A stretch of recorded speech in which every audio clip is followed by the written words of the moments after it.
as far north as Marauder's Arch, as far south as Booty Isle, as far east as Ruby's Fall, and as far west as Mermaid's Hideaway, Pirate Talk Radio proudly presents the most in-your-face Sea of Thieves podcast on the waves. And now, broadcasting from his mother's basement, the biggest idiot to ever pick up a cutlass, your host, Davrim.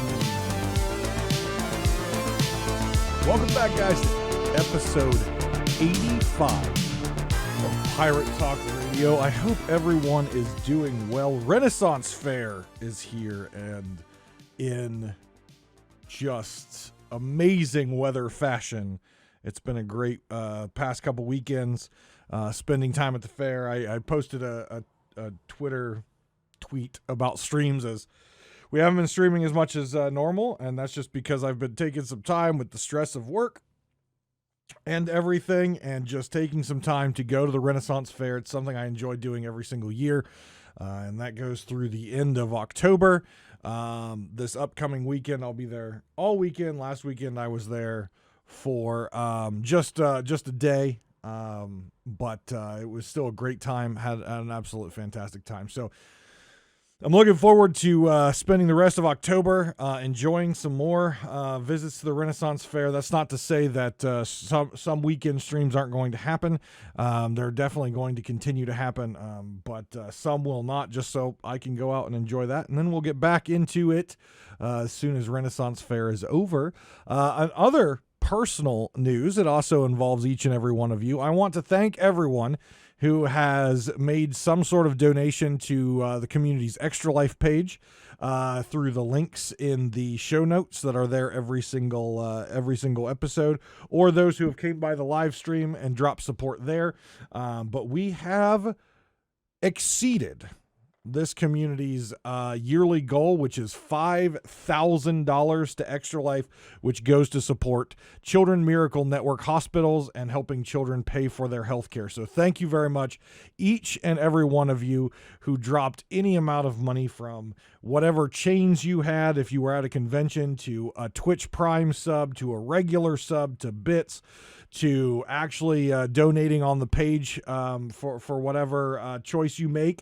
Thank you very much for hitting that goal. Absolutely amazing that this community has come together yet again to do $5,000 to the charity. The charity will be open and going through the rest of the year till December 31st.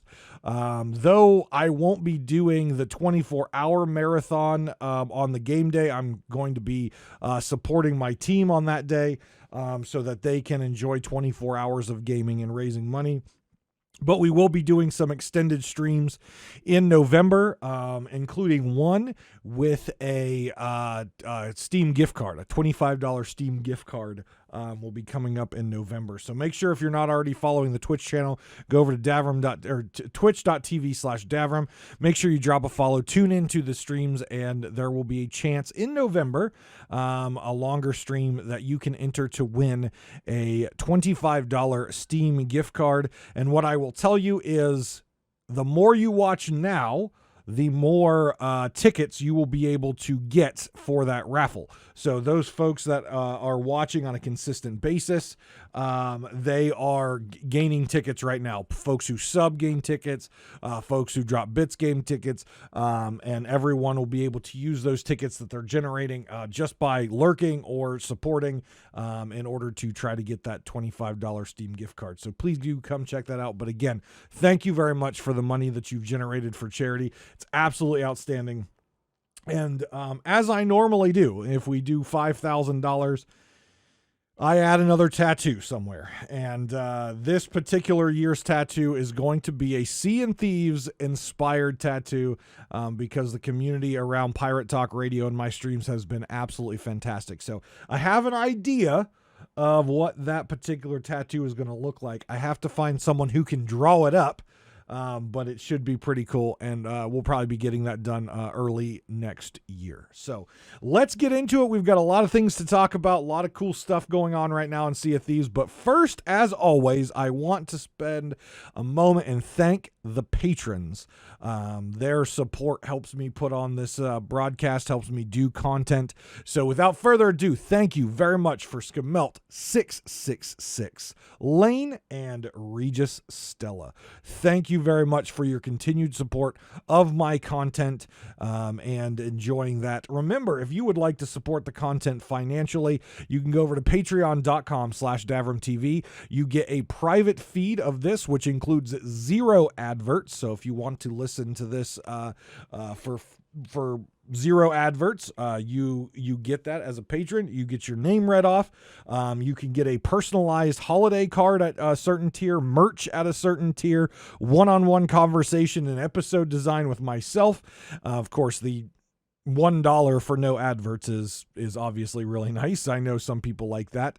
But yeah, you get the episode early. It could be anywhere between a half a day and a couple days early. So there you go. You get all that fun stuff. And if you link your Patreon with Discord, you also get a custom name tag in the Discord itself, and you will be able to talk to other patrons in your own private chat there. So thank you very much again to the patrons. And if anyone else wants to take a look at the Patreon and get no adverts, you can go over to patreon.com/DavrimTV. Okay, so last episode, I issued a call out for folks to go over to the YouTube, and we got a couple new subscribers of the YouTube, so thank you very much to those folks. And I asked folks to put in their pirate milestone. As you all know, I'm not doing anything with ship milestones until they make it so my ledger is not free whenever I log out. So until they fix that, in my opinion, it's a fix. For them, it might not be a fix. It may be working as intended. But until it feels better to me and honoring a actual pirate log, I'm not going to be leveling my ship. So I was curious where people stood with their pirate milestones. And for those of you who put your pirate milestone on the YouTube comments, thank you very much. For all the rest of you, shame on you. You didn't listen. You didn't listen. You didn't follow instructions. You didn't go over and subby and likey and ring the belly thing. You didn't do it. You didn't leave a comment. What am I going to do with you? What am I going to... I'm going to bundle you up, and I'm going to throw you to the Sunken Kingdom. That's where you're going to live now. You're going to live down with the Siren Queen in the Sunken Kingdom with all the stools that I throw into the water to let sink, and also the comfy mattress of a sloop. But Michael dropped a YouTube comment that kind of blew my mind, if I'm going to be completely honest. Michael's pirate milestone is 1743. Yes, that is 4 digits. 1,743 is Michael's pirate milestone right now. That is insane. And I quote from Michael, I think I might have a little bit of a problem. Michael, that's not a little bit of a problem. I'm concerned about your vitamin D. I'm concerned about how much sunlight you're getting. I'm concerned that you're not staying hydrated. I'm quite concerned here at 1,743 pirate milestone. Like, I'm just kind of concerned at that number. That is a lot of playtime. That is a lot of dedication. Props to you and clappa for you. But holy shit, dude. Log off. It's okay. The seas aren't going to go anywhere. Go outside. There's a world out there. I promise it's not too painful in the sun. I have a little sun if you're watching the YouTube, just a little bit. I'll have more this weekend, but vitamin D is important. Okay. You don't get that from the sun in Sea of Thieves. Okay. It doesn't follow normal physics. It doesn't follow normal, astrological science. Okay. But you don't get the proper nutrients. Okay. It's a problem. Yes. You have a problem. Holy shit. 1,743 and it's probably higher than that now. Michael left that comment last week. It's probably like 2,000 now. Michael, go outside. Put the controller down and go outside. Jesus. In the news, Twitch drops are going to be returning again. Eastern wins Sapphire Weapons. So we got the equipment set on the last set of Twitch drops. Now we're going to get the weapons. The weapons look very sleek, very nice, black and gold, looking very fancy. That'll be during October 14th through the 18th. 1 hour watching a partnered Sea of Thieves streamer.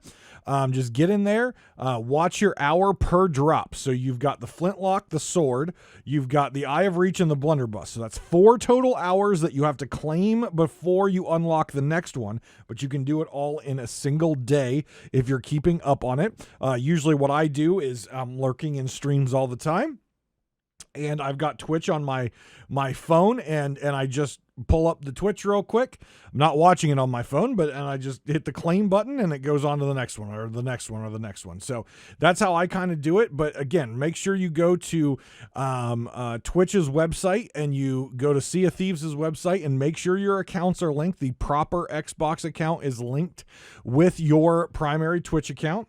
And then watch for an hour per drop, claiming in between October 14th and 18th, and make sure you get these very nice reskins. You know how I feel about reskins. I know a lot of people like some of the stuff, and when they reskin them, it better fits their pirate. I like new, fresh stuff, not so much reskins, but these do look really good. I do have to say that. They do look really good. Speaking of cool-looking cosmetics, the new Emporium Cosmetics, the Bleak Heart Banshee set. There is a costume, a ship, a weapon set, and a tankard. This color combination is not a color combination that Sea of Thieves has a lot of. It is white and gold. And obviously you've got the Athena emissary ledger rewards that were white and gold. So you've got some more stuff now to play with on your ship if you are a fan of white and gold stuff. The costume reminds me a lot of kind of a Sea of Thieves take of the when in Pirates of the Caribbean when what's her name? I don't remember her name. The gal, Elizabeth, when she sneaks on as a boy onto the ship and she makes the wedding dress fly. That is what this representation. Now it's got arms, it's got the skeletal face structure, but it clearly to me looks like a wedding dress, and it's a really cool representation of that female banshee style figure that would haunt ships, or what the sailors believed if a woman was on board, the ship would be haunted. Really cool. It has a custom emote and everything like that with it. So really cool costume there if you're into that. The ship set, like I said, gold and white, looks really good. They did the candles on the capstan again, which looks really nice. I love the figurehead. It's a gold skeleton, looks really nice. The sails look really nice. They're simple. They're white with some nice gold filigree on them. Look really great. The weapons look pretty cool as well. Not my biggest favorite in the design, but they're pretty nice. They're pretty cool. And the tankard looks really badass. The tankard reminds me of like a crystal kind of teacup goblet type thing. Looks really cool. I will call out though that this is the first time that we've seen a new Cutlass Skin, aside from we've seen this traditional curved Cutlass and some modifications to that. We saw the sickle or the scythe style cutlass when we saw some of the Order of Souls stuff.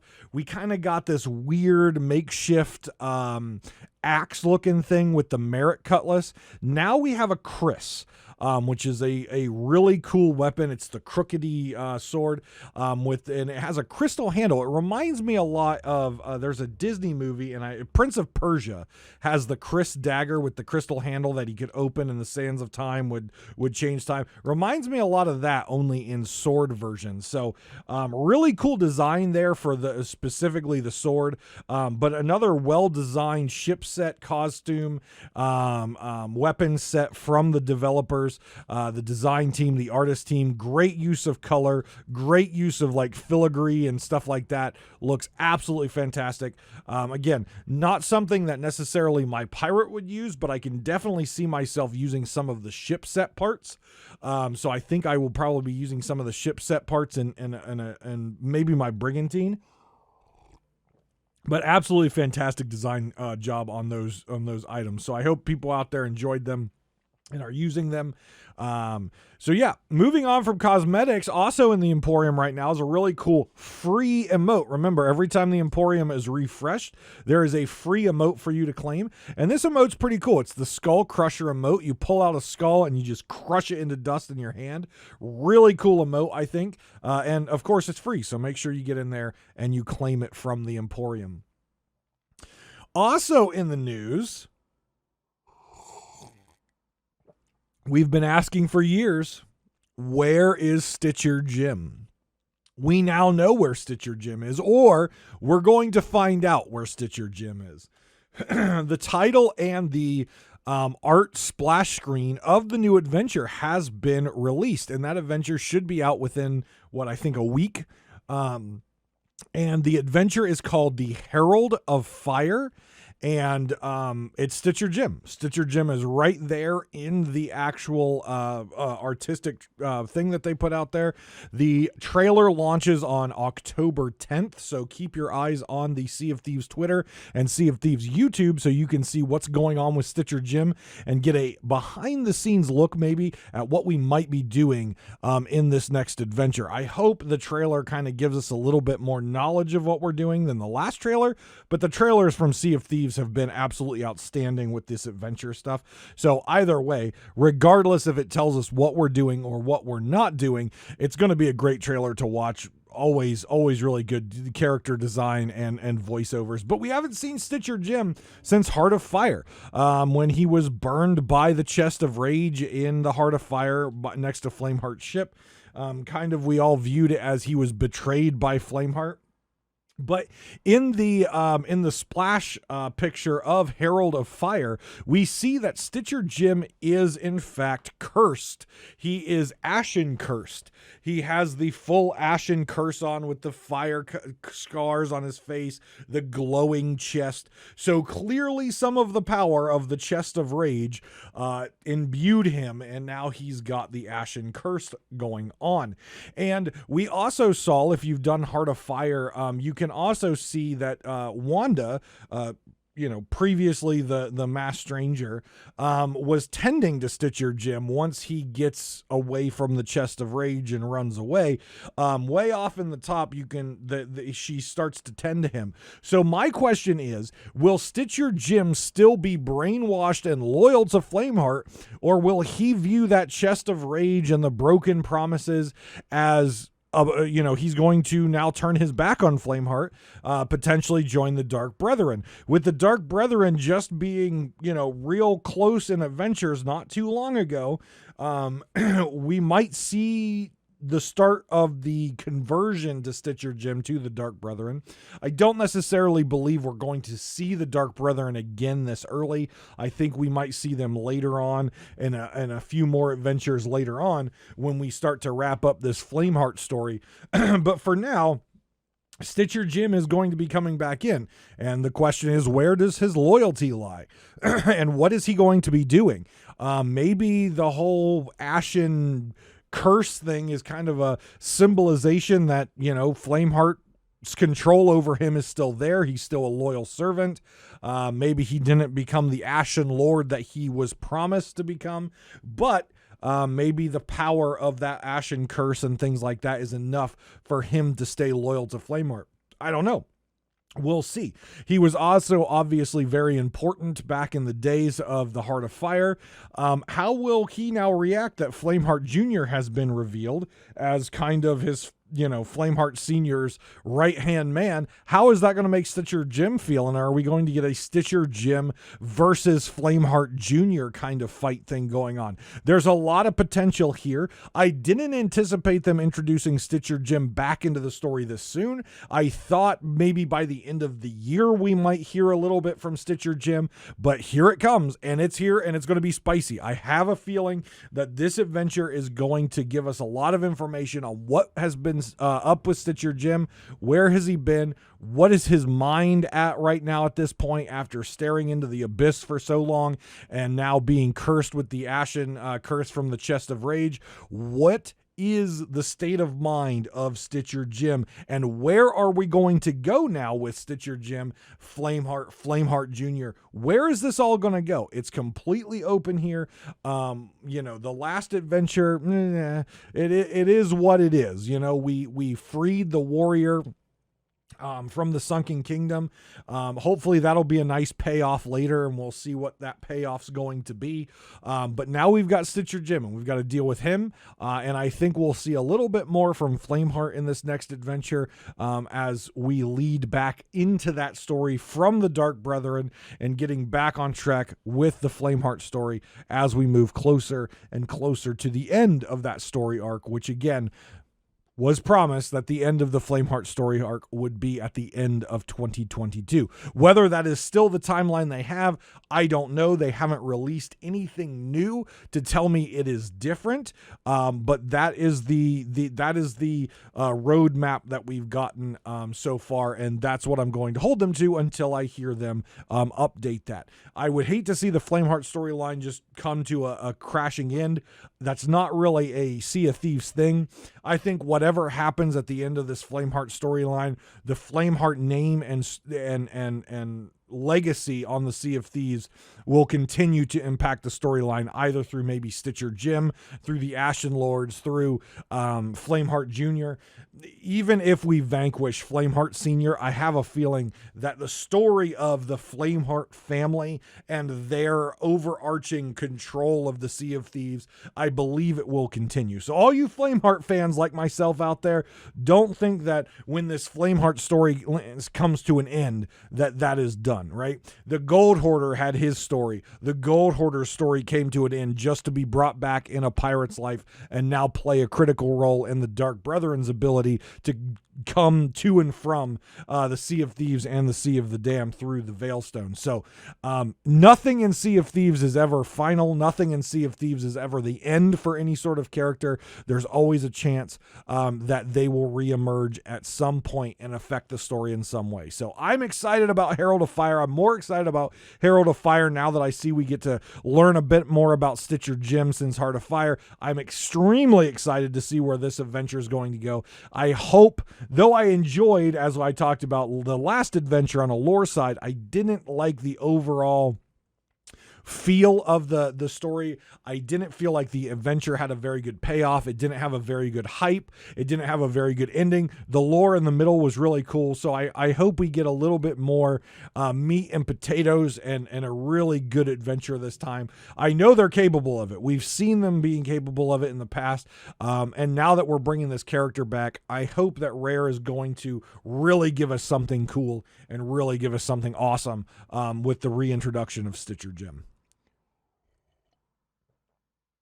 Something else that I learned the hard way this week. I've played on the Steam version of Sea of Thieves since Steam came out.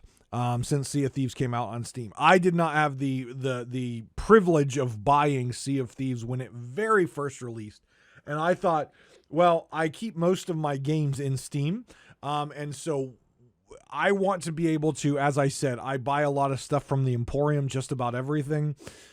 I do have Game Pass, but I also take the time to make purchases. This isn't for everyone, obviously. I have the ability to do so. I make purchases through Steam a lot to support Sea of Thieves. And because I have Game Pass, sometimes things have a discount on the Xbox store. So I thought, since I got to Renown 100, it was time for me to cash in. And even though I hate the cosmetics for this season, to purchase the season. So I went into the Xbox store with the discount, bought the season pass, bought the Mandrake weapon set, even though those things look god awful, just to again support and collect, but support Rare and the making sure that they can continue to have funding coming in for development, do my little part in that. And almost a month went by and my season pass still didn't come through. My Mandrake weapons and ancient coins from that bundle didn't come through. And I was, what the hell? What the hell? Back when Steam first came out, I made purchases on the Xbox store a lot. And they always came through. So I opened a support ticket and I came to find out, and this might be knowledge that many of you don't know. This is, again, me learning the hard way. If you make a purchase on the Xbox store, it will not sync to your account until you log into the Xbox version of Sea of Thieves. That was not the case back in the day. Because when it first came out on Steam, I would play it on Steam and I would make purchases via Xbox because the system in the Xbox store was well established and worked really well. And the system in Steam was still getting, the store page was still getting set up and things like that. So I was still making purchases on the Xbox store, but playing on the Steam client, and the things would sync back and forth. Now it seems, I don't know if this change happened. I don't remember seeing it in the patch notes, but now, if you make a purchase on the Xbox, and I assume it will work, it works the other way just the same. If you make a purchase on Steam, it's not going to sync in until you play on that particular client the next time, and then it'll sync. So here's me looking like a dumbass, open a support ticket and saying, hey, my shit hasn't synced in. And they're like, oh yeah, because you bought it on Xbox, but you play on Steam. It's the same game. It should sync. It should sync. Okay. I have to log in via my Xbox account through Steam. It should freaking sync. Why it doesn't make zero sense to me. Makes zero sense to me. Yes, it's the Xbox store. Yes, it's the Steam store. But in order to play on Steam, you still have to log into your Microsoft account. You still have to do it. Because the ability to invite friends and stuff, yeah, it's in Steam, but everything is still driven off the Xbox account. So the fact that your purchases don't sync back and forth unless you log into that version makes just absolute zero sense to me. But, again, I play on Game Pass. So here I am, this morning, turning on my Xbox for the first time in 2 years. You know how many gigs of updates I had to run before I even got to the game? How many gigs of updates I had to run? Once those updates got done, I had to do a 68 or 69 gig Sea of Thieves update because that's, Sea of Thieves, you get the big. I'm just sitting here like, are you kidding me? Like, I'm pretty sure if I scroll down on the patch notes, the Xbox version, it's the updates are 69 gigs was the Sea of Thieves thing that I had to download. 69 gigs. Like, holy crap. It was a lot. But I got logged in. It takes forever. Like, this is the thing. I know some people out there only have Xbox. And for you folks, I'm sorry. But me, I open up Sea of Thieves on my computer. I hit play. I'm in the game within 30 seconds. And then I can launch my ship. I'm from desktop to on the seas probably within a minute. I could probably time it, but it's within a minute. The damn game on the Xbox didn't even launch for like 5 minutes. I hit the button and it sat on the Sea of Thieves Season 7 screen for, I swear, 5 minutes. And then once it got there, all the stuff on the thing wasn't loading. Like, I saw what's new, and there was a blank box. I saw Pirate Emporium, blank box. I saw play, blank box, and my pirate's not there. So I'm trying to navigate around, basically blind on this. I eventually get into the game, and the black screen with the little spinny spin and the splashes that come up that, like, load your game, I'm telling you, from the loading page into the game was at least another 2 to 3 minutes. So from Launching from the Xbox main page into the game was 5 minutes. Launching from the main page into the actual seas where I was in the tavern was probably another, 3 to 5 minutes. Like, I get it. If you prefer Xbox, I understand. If that is the only console you got, I got it. I'm glad that you're enjoying Sea of Thieves. But how can people be okay with something that I can't click play and I'm inside the game playing within a minute? Holy crap. That would drive me insane. Another reason I don't play on consoles. That would drive me nuts. How do you folks do it? Not to mention, once I get in the game and I go over to the Pirate Emporium to make sure everything's synced in, I looked like a freaking drunk monkey child trying to navigate from the tavern to the Pirate Emporium on Daggertooth, because trying to move yourself, this thing moves your body, this thing moves your face, then you got to find the button to make you run fast. I'm like, how? I'm sitting here in front of my TV I'm just with my tongue out going like, how do you get this? Gotta move this up too far. Oh, now I'm looking down. Oh, no, I'm moving the wrong way. Oh, I can't get on the stairs. I don't know how people do it. I honestly have no idea how people do it. It blows my mind. Not the load time was ridiculous. The load time to get actually into and playing the game was asinine. I don't know why it took that long. Like, I don't have the newest Xbox, but I have the last gen Xbox. I don't know why it took that long to get into the game. Like, maybe it's because it's the first time I've booted it up for a while. Potentially that's it. But it was like 10 minutes from the time I hit play to the time I was actually in the tavern. That was insane. And then once you get in the tavern, like me trying to get to the Pirate Emporium, like I said, drunk monkey child walking. Like, if there was someone else there watching me walk, they wouldn't have even attacked me, because they're like, they would just be like, this is just sad to watch this person try to move. Like, my character's head is going like this probably, because I just wildly flailing about like a child that has too big of a head and it can't control it yet because its neck strength isn't there, right? When they're like newborns, like my head's probably bobbling around like a bobblehead on a car. And then me trying to walk, like it took me at least, like, I almost got to the Emporium without figuring out how to run. I almost got from the inn to the Emporium in Daggertooth without knowing how to run. I figured out how to jump. And then I've got the Elite controller, so it's got the 4 buttons underneath, and I'm sitting here trying to hit those buttons to run, and like those buttons are like, oh, the sword comes out. Oh, the sword goes away. Oh, the sword comes out. Oh, the sword switched to the sniper rifle. I'm like, what is this? And then 2 of them don't do anything, and I'm a mess when it comes to console. This is why I don't play on console. 1, load times. 2, how do you even figure out how to, like, if I was in a PvP battle, I would be sunk before I figured out how to walk from the helm to the barrel to get cannonballs. I would be sunk in that amount of time. Holy shit.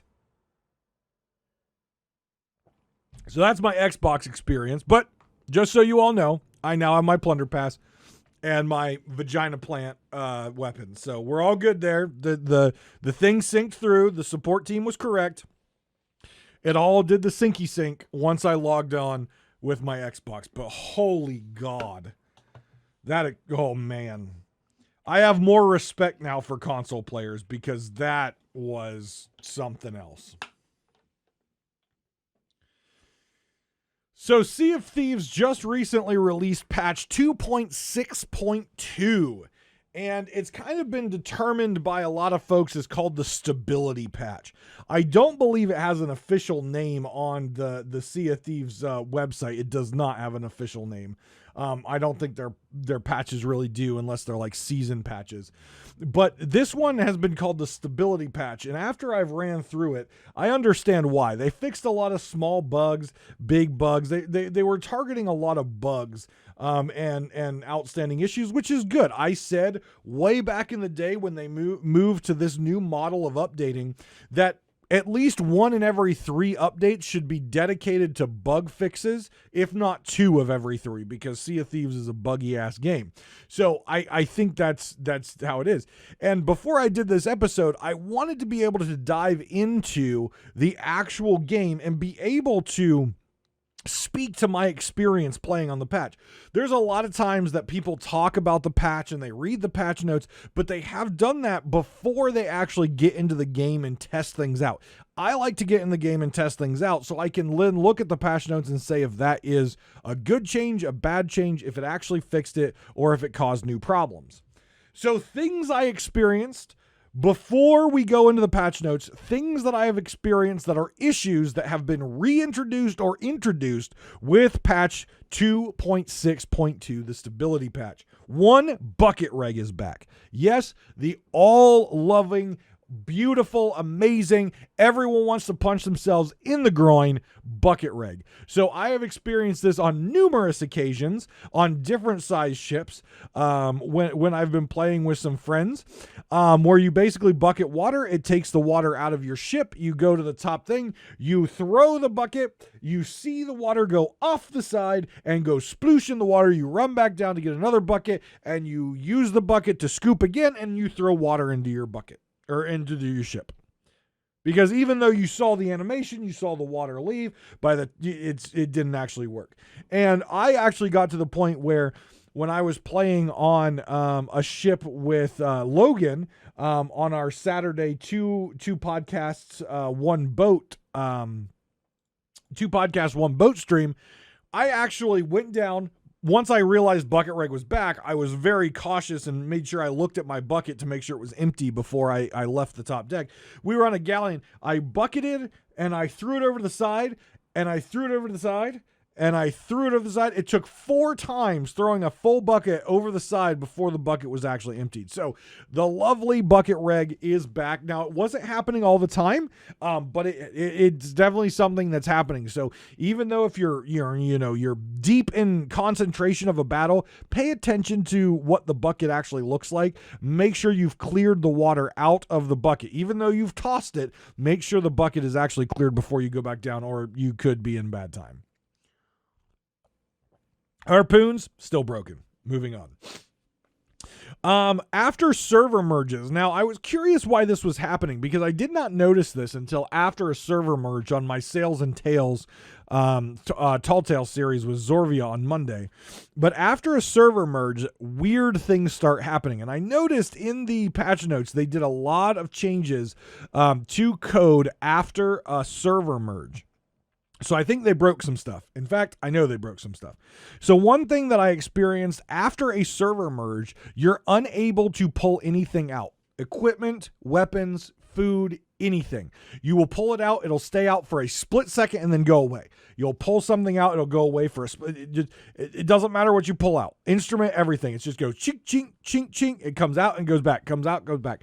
And the only way I figured out how to fix that without, I don't know if dying fixes it, but what I did was I pulled up the radials still work. And if you do an emote, it will break whatever is broken. It'll fix whatever is broken, I guess is the better way. But it'll break that unable to pull anything out, and you will then be able to resume eating food or whatever. But yeah, it just pulls something out and goes away immediately. Pull something out and it goes away. Like you have no way to interact with it. It re-inventories whatever you're trying to pull out. So that's a super annoying thing. But I only noticed it happening after a server merge. I did not notice it happening prior to a server merge. And on the 2 podcast 1 boat stream on Saturday, we did not server merge. So I did not get to experience that but on Monday we server merged multiple times, and it did happen after the server merge. The other thing that I noticed after a server merge, didn't notice it anytime before a merge, but after a server merge, there appears to be some sort of broken items or phantom, I call it phantom loot is what I was calling it. But it looks like a piece of loot.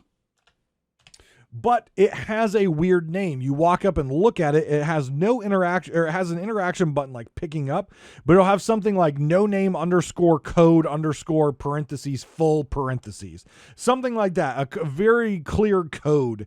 And I think what we found was a rag and bone crate sitting on a dock, and it looked to me like it was acting like a storage crate. It shimmered like loot, but you could not pick it up. So it looked like phantom loot. And again, didn't see this at all prior to a server merge. So they did do a lot of stability patch fixes with a lot of things. We're not going to go through all of it today. You can always check out the most recent patch notes at seaofthieves.com/release-notes.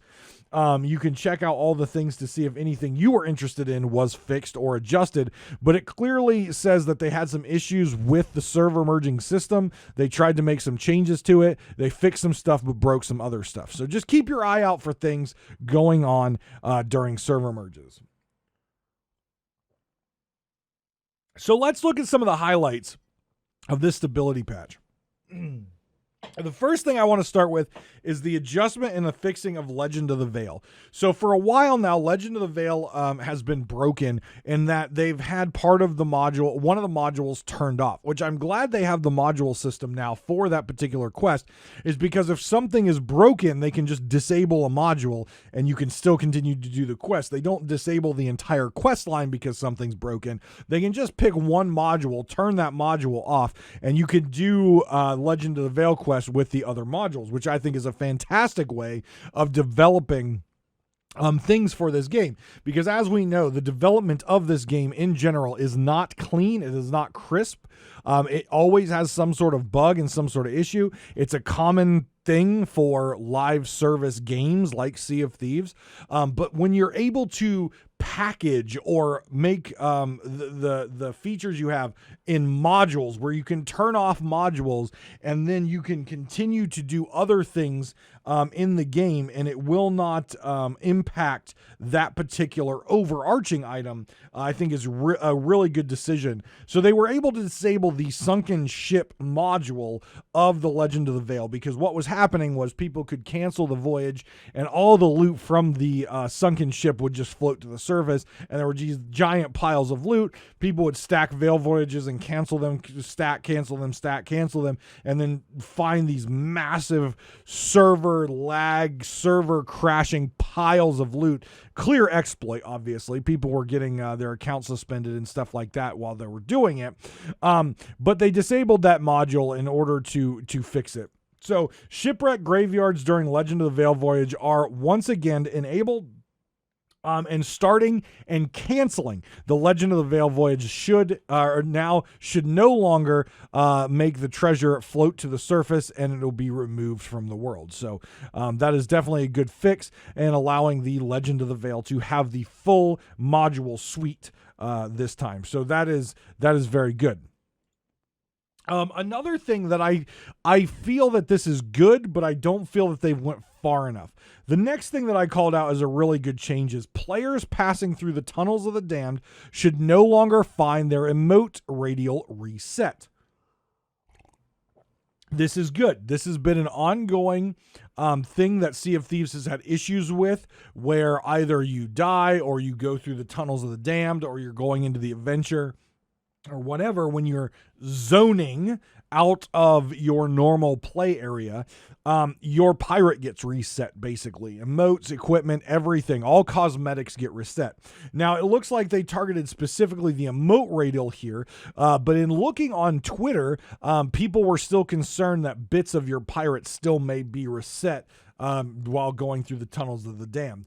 In the patch itself, it did not say anything about addressing anything other than the emote radial, which 10 pages of emotes, if you're someone who builds out a lot of emotes on your particular pirate, this is obviously something that's hugely welcoming to you, because it does take a lot of time to reset those radials.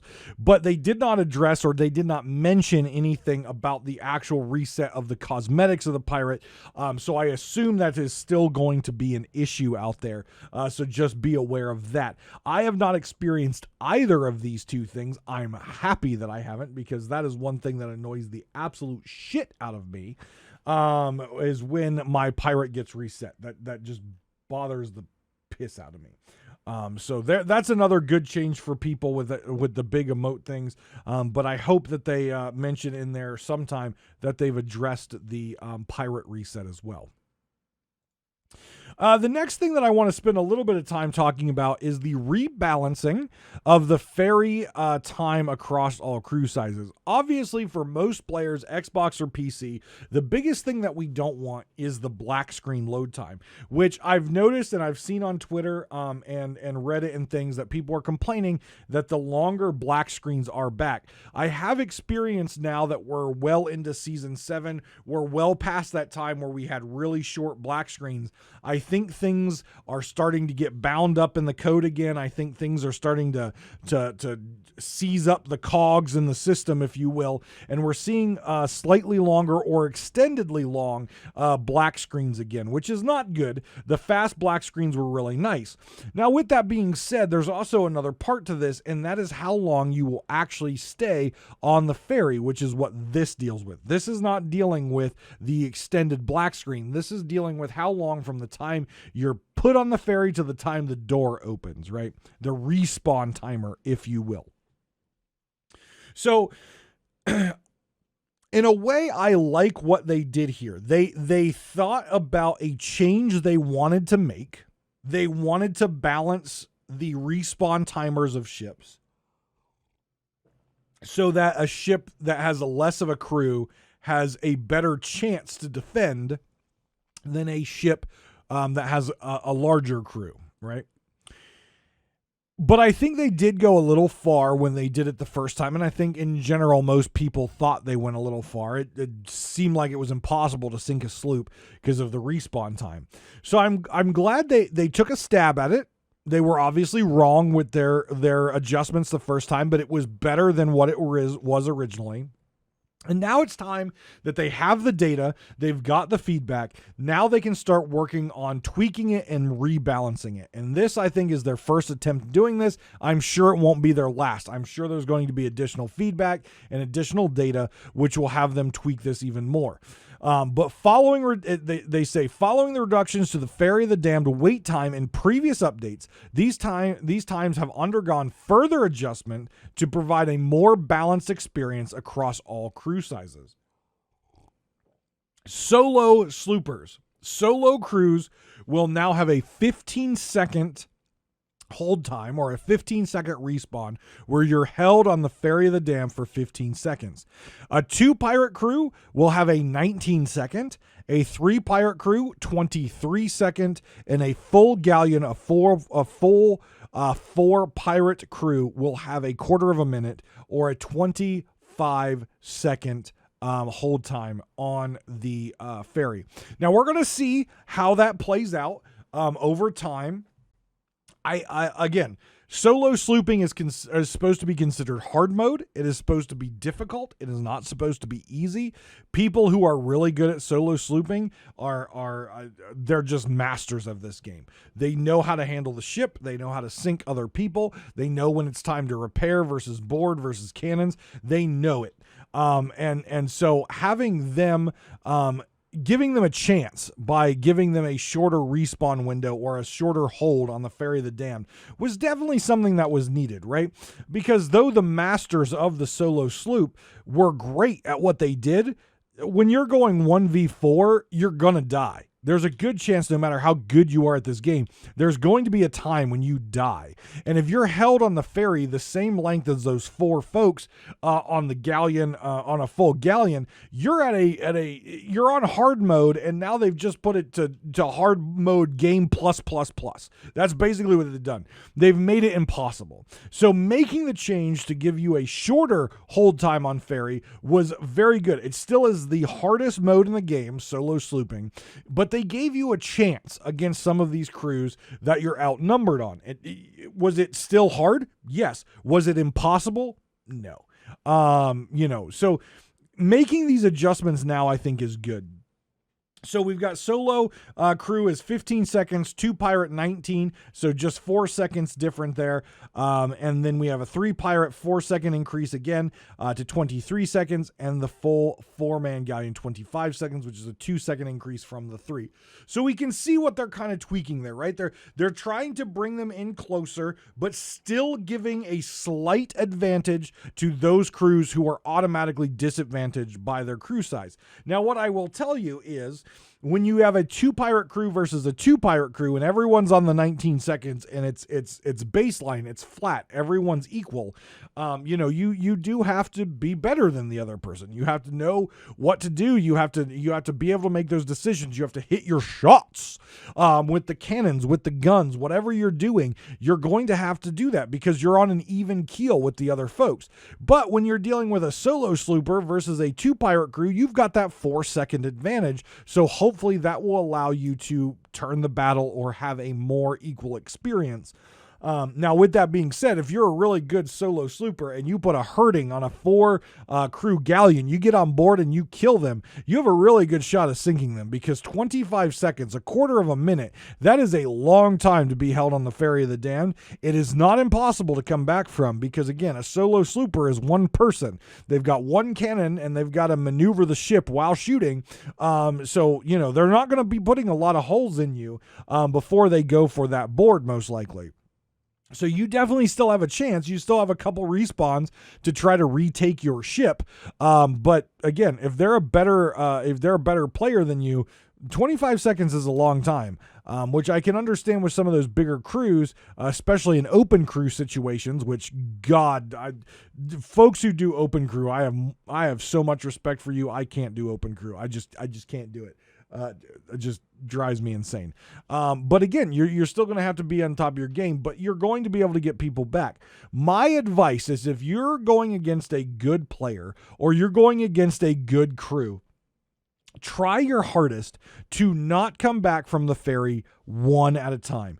Don't walk through that door in a single file line, because that makes it so much easier on the other side, because your enemy who might be on your ship is only now having to deal with a 1v1 situation. They're looking for that respawn. They're trying to find where you're going to pop out. They're trying to find the best way to re-kill you. And if you're coming in one at a time, it's much easier for them to find you. It's much easier for them to get that one blunder off on you, or blunder bomb you off your ship, or whatever they may be doing to take care of that situation, and to get you dead or gone out of the situation. And if you've got 2 people on the Ferry of the Damned, go back through together. Make one person hold back a little bit so you can go back in 2. 2 is better than 1. Going through single file is really just grounds for you to probably lose that battle when you're in a multiple ship crew. So that's Davrim's PvP pro tip for the day. Try to group up before you go through on the ferry. If you've got friends alive back on your ship and you're the only one on the ferry, I understand walking through. That's fine. But if you've got a couple people who are dead, get those releases off, come back through the door together as a team, and you'll be better off when you're respawning 2 or 3 at a time than if you're just walking through one at a time and funneling yourself into that blade, or funneling yourself into the wood chipper, if you will, respawning with the black screens. So there are other items in this patch. They've made some text changes, some audio video changes, especially if you like the coffee emote. They have fixed that for all body sizes. Please see if these fix belts for fat pirates. Jesus. They really need to go back through and do a revamp of their cosmetics for larger pirates. If you're a skinny pirate, belts look great on you. If you start to be one of the swole pirates or one of the fat pirates like mine, yeah, oh my God, it looks like you got a 2x4 wrapped around you. So I hope at some point they do go back and revamp the body size and the cosmetics and how they look, like they did with the coffee remote here. They made some adjustments to the environment. One of the things that just kind of stood out to me as a what the hell, why did you spend time doing this? It goes back to the comfy mattress, all right? Everyone knows if you go back in time and watch the comfy mattress episode, you will understand how I feel about the stupid mattress on a sloop. It's dumb, it's stupid, it shouldn't have used development time to do that. There's one of the bullet points in these patch notes that makes no sense to me. Makes zero sense to me. You are doing all these fantastic updates and changes to fix shit, and then you add something in here like that. Mind you, since Season 7 has came to Sea of Thieves, harpoons have not worked. Harpoons are still broken, and we're months now into Season 7. And yet, in the environment section of this update, I read this, and I quote, "More seats have been added to the tavern at New Golden Sands Outpost to offer players more choices." You have hit reg issues, you have bucket reg issues, you have items that are broken when you merge servers, you have phantom loot out there, you've got server performance issues, extended black screens again, and you're spending time to add more seats in the tavern so players have more choices? Who in God's name cares? Like seriously, this is like when they added stools, right? I understand, and people troll me now all the time on my cruise. They're like, "Oh, look, I found a stool. Let's try to hide it on the ship so Davrim can't find it. We'll just have the stool as a pet." I'll find it, don't you worry, and I'll drop that bitch right into the sea because that's where stools belong. Adding more seats in Golden Sands Outpost to provide more players choices. For what? Seriously, for what? Who is sitting in a tavern all day? Like, who logs into the game and like, I'm just going to sit in the tavern. I'm just going to sit here. Boy, this wooden bench gives my bum splinters. It hurts. I wish there was a stool in here. I wish I had more options and choices in order to sit my butt in the tavern instead of going out and playing the game.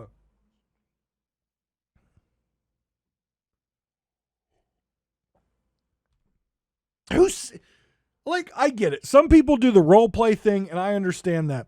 But if you honestly think that a tavern doesn't have enough seats for you, and that this was a critical thing to add to a patch to add more seating choices in an outpost tavern,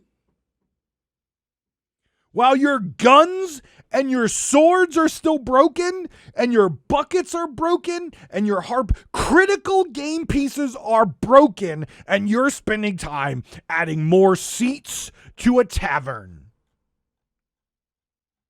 I don't understand. The rest of the stuff in the environment makes sense. Not getting stuck, that makes sense. You can't get stuck in a tree. That's good. You can't get stuck walking around a palm tree. That's good. You can't get stuck in a rock. That's good. We don't need more seats in a tavern to give players choices of where to park their asses. We need less seats in a tavern so players log in and go to their ship and actually play the damn game. Not log in and be like, "Ooh, do I want the wooden bench, the wooden stool, the stool with the white cushion, the stool with the black cushion, ooh, the stool with the frilly cushion in the backrest." Like, what the hell? What in the hell are they thinking to spend development time to add more seats in New Golden Sands Outpost for player choices? What? Please, I would like to know how much player feedback has came in saying, Please, Rare, we would like more seating options in New Golden Sands Outpost versus players saying, when I shoot something, it doesn't take damage. When I eat something, I don't heal. When I bucket water, the water doesn't actually leave the bucket. I would like to know the percentage of player feedback bitching about not enough seat options in New Golden Sands Tavern. Because if that is one of your highest percentages, I don't even know what life is anymore. And to quote Futurama, I don't want to live on this planet anymore. If we have players more concerned about seat options than hit registration, bucket registration, and harpoons not working. Why do we spend time with that, with seats, and not fixing the critical issues of the game? Yes, there are different teams that handle environment versus physics and stuff like that. I get it. Send the environment dude to work on the next adventure. Send the environment dude to do something else that is more critical to the game than putting more seats in a tavern. That is such a waste of resources. God, who signs off on this shit? I don't even know what to do anymore when I see this crap. They had a beautiful patch here. A lot of things fixed. Yes, they introduced some new bugs, clearly. But they had so many good fixes in this. And then they had to slide in something so incredibly stupid, insignificant, and not important at all to the overall experience of the game. I just can't. I don't even know. Makes me sad. Not really. Doesn't make me sad. It makes me angry. But guys, I hope you enjoyed this episode. Again, if you would like to read the entire readout of this stability patch, including the stupid point about adding more chair choices in Golden Sands, you can always go over to seaofthieves.com/release-notes and check out patch 2.6.2 and all the great stability changes that Rare did actually make to the game in this patch. The next episode that we'll be doing, episode 86, we'll be talking about Herald of Fire, because that is on its way, and I'm so incredibly excited about that. Guys, get out there, get on your ship, fire some cannons, draw your sword, have a great time. I'm going to the Ohio Renaissance Festival, and I'm going to take lots of pictures and videos. So please follow me on the social media, Davrim TV, on all of that shit. Come join us on the Discord. I know a lot of people have been coming over to the Discord. Come say hello. You'll see pictures of the Renaissance Festival there. I will be all dressed up. It'll be fancy. I haven't decided if I'm going to wear my Hogwarts wizard professor outfit or my leather knight / pirate outfit. Not quite sure yet, but either way, it's going to be fun, and I'm going to be drinking a lot of grog, because that's how we do. Yeah. Take care of yourselves, guys, and each other, and I will talk to you next week on Pirate Talk Radio.